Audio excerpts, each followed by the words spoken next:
Olá, seja bem-vindo. Eu espero que o conteúdo desse vídeo seja muito útil para você no dia de hoje. Deixo o convite para você se inscrever no canal e compartilhar o conteúdo com quem você quiser. Os livros sobre Zen Budismo geralmente tratam do assunto num plano relativamente avançado. Os diálogos dos mestres do Zen com os monges relacionam-se habitualmente com o estado do homem que já teve ou está prestes a ter o Satori. Para os iniciantes que buscam a verdade, nesse tipo de livro, pois, como colocar-se o carro adiante dos bois. Todas as obras sobre o Zen assinalam a necessidade que tem o homem de acabar com os pensamentos conceituados, isto é, de mortificar a mente ou terminar por completo com o pensamento. Nesse ponto, naturalmente, estão de acordo com as palavras de Krishnamurti. Mas parece-me que, para o aprendizado desse processo, os livros são absolutamente inúteis. Não se acalma uma mente agitada com a absorção de informações contidas em livros, que só fazem aumentar a confusão e a agitação. A quietude mental só advém do autoconhecimento que leva o ego ao nada. Para se entender a quietude da mente através do autoconhecimento, deve-se tentar compreender o processo de pensamento, especialmente a sua origem. Krishnamurti afirma que o pensamento ocorre quando a experiência não é entendida de maneira completa ou suficiente, evocando então o resíduo psicológico, que significaria, em bom português, apego a algum padrão habitual de pensamento. O resíduo psicológico, ou memória, revitaliza-se com o desafio do presente, originando a ilusão do ego, soma total dos padrões habituais de pensamento com que a inteligência se identificou, e os sofrimentos resultantes deste conceito. Os escritos do Zen, como ilustra The Zen Teaching of Unagpo on the Transmission of Mind, afirmam que o pensamento ocorre quando a mente prolonga-se nos fenômenos e é mantida por eles. Citação de Krishna para Arjuna: todos os seres humanos são tirados do bom caminho ao nascerem, por pensarem que este mundo relativo é real. Isso não significa que a mente deve afastar-se do mundo fenomenal como se este fosse um empecilho. Ela deve apenas considerar todos os fenômenos numa mesma escala de importância ou insignificância. Wang Po diz que devemos a tudo considerar com a mesma visão, como se estivéssemos indispostos demais para nos preocuparmos com uma coisa determinada. Desse modo, a mente não se prolonga sobre qualquer aspecto fenomenal em particular. Daí não existir formação de conceito ou identificação com os fenômenos. Geralmente, alguns fenômenos são considerados mais importantes do que outros, e nossa atenção se prende a eles. Quais são esses fenômenos?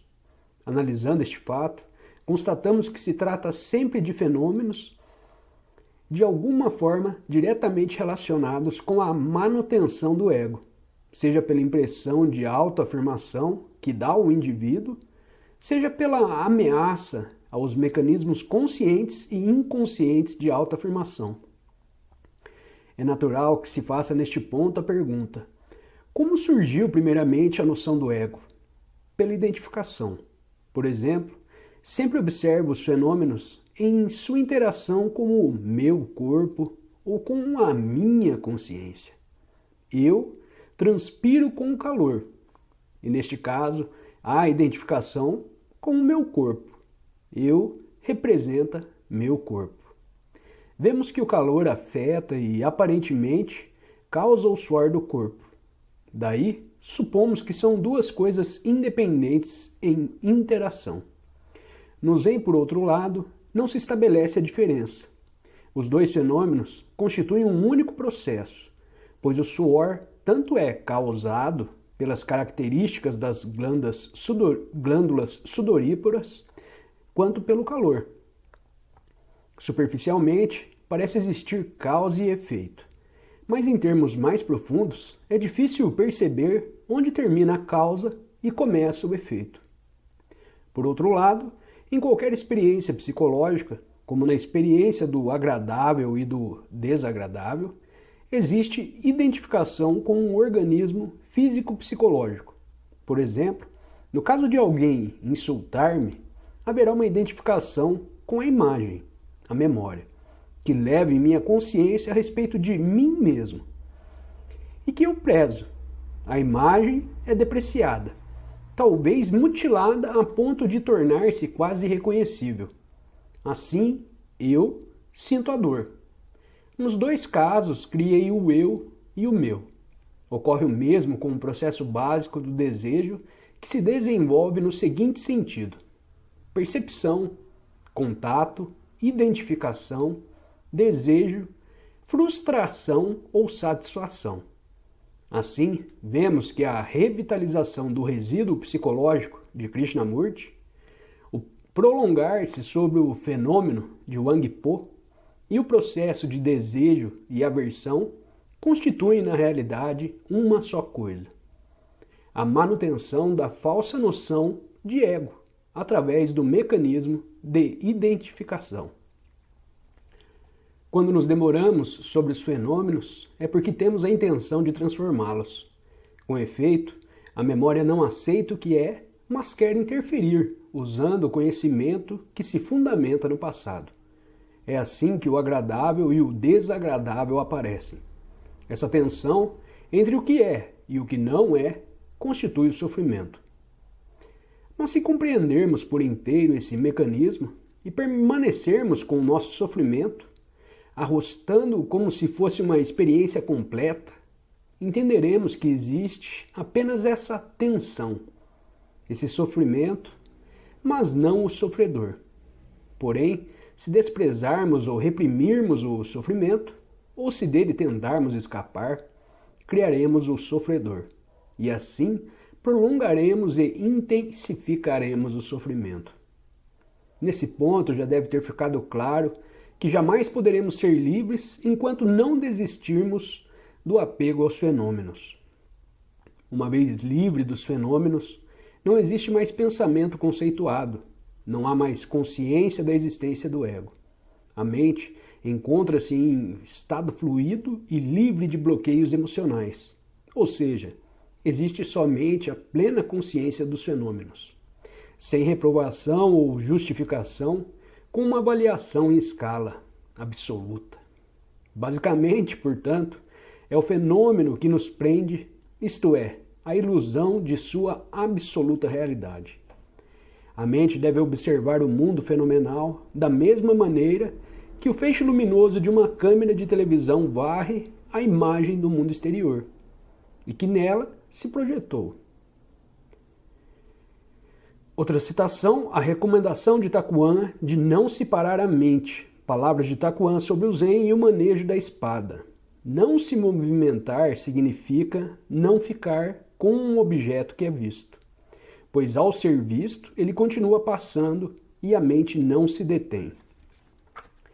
Quando a mente ficar com qualquer objeto apresentado, ela se agita com todos os tipos de pensamentos e sensações. O ficar conduz inevitavelmente ao movimento, isto é, à inquietação. Assim, embora a mente esteja sujeita a paradas, ela em si permanece imóvel. A esse respeito, pode-se notar ainda que a recomendação para não se elaborar conceitos, tão enfatizada pelo Zen, lembra a definição de Buda para o estado iluminado, quando, naquilo que se vê, existe apenas a visão, e naquilo que se ouve, apenas a audição.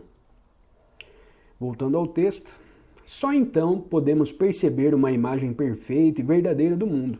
Só então vivemos realmente no vazio. Mais importante, somos agora o vazio. Encerramos aqui a leitura desse capítulo. Deixo o convite para você se inscrever no canal. Segue aí o link dessa playlist para você acompanhar a leitura na ordem correta. Desejo a todos um ótimo dia, um grande abraço e até o próximo capítulo.